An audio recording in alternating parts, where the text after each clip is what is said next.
안녕하세요. 법률사무소 보정 강봉성 변호사입니다.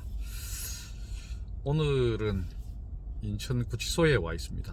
이제 보이스피싱 전달체 구속돼 있어서 접견차 지금 와 있습니다. 자동차 아닙니다.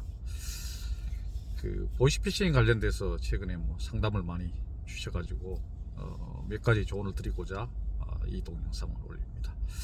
보통 보이스피싱 주범들은 주로 해외에 거주하거나 또 서버 자체도 연변이나 필리핀에 있어가지고 사실상 주범을 검거하는 건 힘들고 대부분 이제 피해자로부터 수거한 사람, 그 다음에 수거한 걸 전달한 사람, 그 다음에 전달받아가지고 송금한 사람, 이런 분들이 주로 이제 아르바이트나 취업 빙자 해가지고 연루됐다가 기소되고 해서 구속되고 이런 형사처벌 받고 있는 사람이 있는데, 오늘 제가 이제 접견하고자 하는 분은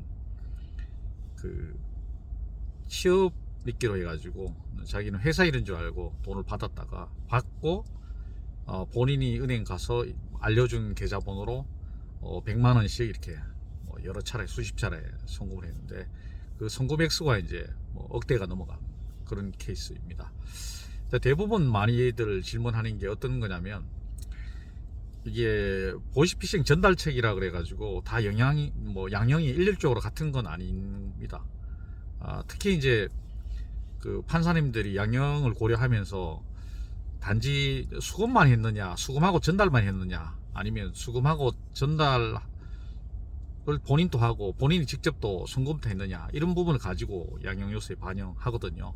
실제 오늘 제가 만나는 이제 그 구속된 의뢰인님도 직접 수거해가지고 받아가지고 피해자로부터 돈을 받아가지고 본인이 가지고 은행에 ATM기를 가서 송금한 케이스입니다.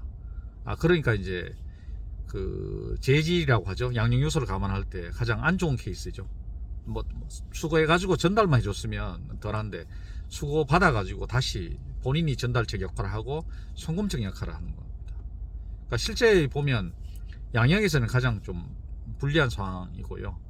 또 이게 합의 과정에서도 보면 실제 수거책으로 구속되거나 구속재판 받는 분들 중에 합의가 어려운 이유가, 피해자분들이 수거책은 얼굴을 봤기 때문에 수거책은 공범이라고 확신을 해서 그 수거책에 대해서는 합의를 기본적으로 좀 잘 안 해주거나 또 합의금을 많이 달라고 합니다. 실제 이제 수거책으로 전달받아 송금한 사람은 얼굴을 본 적이 없기 때문에 합의를 하다 보면 쉽게 그럴 수 있구나 라고 합의를 해주거든요. 이런 차이가 분명히 있다는 점을 좀 감안하시고, 본인이 예를 들어 수금하고 전달하고 손까지 다 했다, 이렇게 하면 양형상 그렇게 유리한 상황이 아니니까 범죄 사실을 인정하고 반성 좀 하시고, 그 다음에 빠르게 또 합의해서 내면 아마 선처가 가능하다, 이렇게 좀 말씀드리고요. 대부분 이제 수거만 했으면, 내가 취업 사기를 당해서 돈 심부름 했다라고 하면 어느 정도 판사가 조금은 공감해 줄 수 있거든요. 근데 실제 수금하고 본인이 전달책 역할하고 송금까지 했다면 ATM기에 그게 있습니다. 보이스피싱 주의하라는 문구가 있습니다.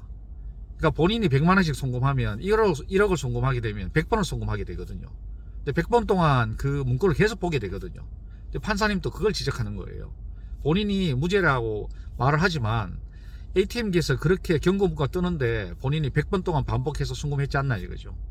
이 부분에 대해서 본인이 무죄라 주장하는 것에 대해서 판사님은 납득을 못하겠다, 이런 취지죠. 이게 좀 이해가 되시나요? 예. 자, 그렇게 그 보이스피싱 그 전달이나 송금 수거 관련돼서 현재 수사를 받고 있거나 앞으로 재판 받는 분, 또 현재 형선고를 앞두고 있는 분, 오늘 제 조언을 충분히 참작해서 아마 대응하시면 그래도 본인의 제적합한 형을 받지 않을까 싶습니다. 오늘은 여기서 마치겠습니다. 감사합니다.